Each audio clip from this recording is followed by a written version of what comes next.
Mi nombre es Eliana Dávila, les voy a hablar sobre la capacidad, la representación y el contrato de consigo mismo. La capacidad desde el punto de vista jurídico es un concepto amplio cuyo estudio exclusivo no corresponde a la teoría general del contrato, sino a la teoría general del derecho. En materia de teoría general del derecho, adquiere relevancia el estudio concretamente del concepto de la capacidad legal para contratar. En todo contrato estarán presentes las partes como centros de intereses que le dan vida al mismo.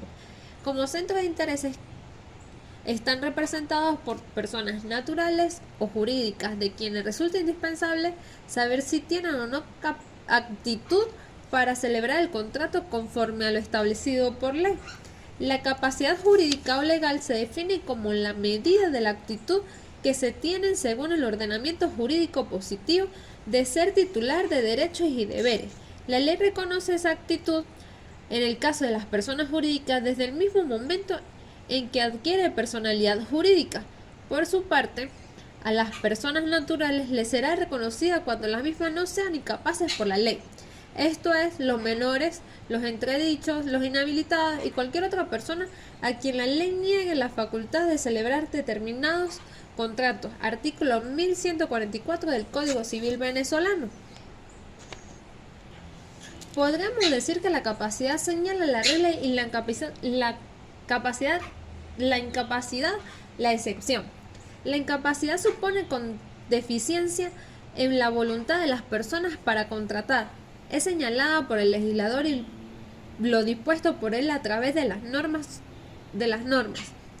Son de orden público y de interpretación restrictiva, dictadas en beneficio y protección de los incapaces. Por tanto, quien alegue la incapacidad sea ajena o propia y corresponderá la carga de probar dicha incapacidad. Artículos 1143, 1144 y 1145 del Código Civil venezolano. Los efectos. Dentro de los efectos encontramos dos. La primera, la capacidad legal para contratar. Conforme al contrato celebrado, este producirá plenamente sus efectos jurídicos, dando lugar al nacimiento de derechos de crédito u obligaciones de acuerdo a la naturaleza del mismo. El segundo, de la incapacidad legal para contratar. Si se ha celebrado el contrato, produce la nulabilidad del mismo. Artículo 1142 del Código Civil venezolano. Y dicha nulidad relativa debe ser declarado por el juez. Ahora bien, vamos a hablar sobre la representación. El régimen jurídico aplicable a la representación es el derecho civil venezolano.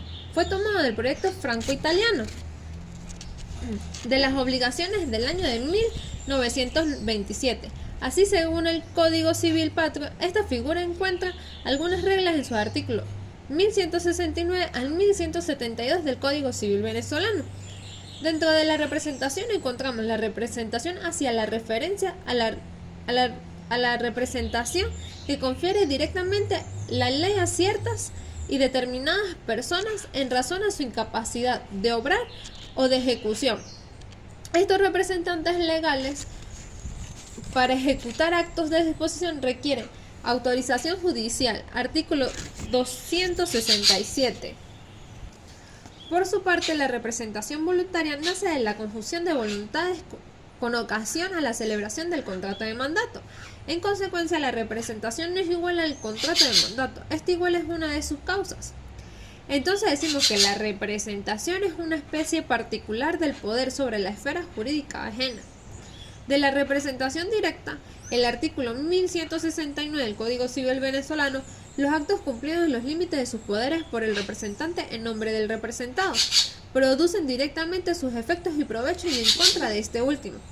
El artículo 1170 del Código Civil venezolano dice que el representado que había limitado o revocado la facultad conferida al representante no puede oponer esta limitación o revocación a los terceros que no hayan tenido conocimiento de ellas, al mismo tiempo de la celebración del acto o de contrato.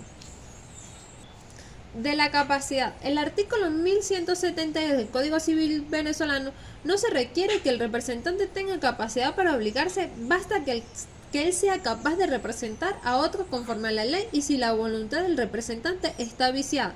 El acto es anulable en beneficio del representado.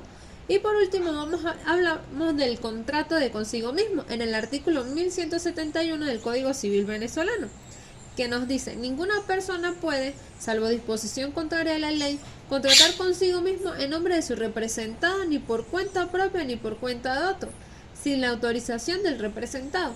En todo caso, éste puede ratificar el contrato. Gracias por su atención.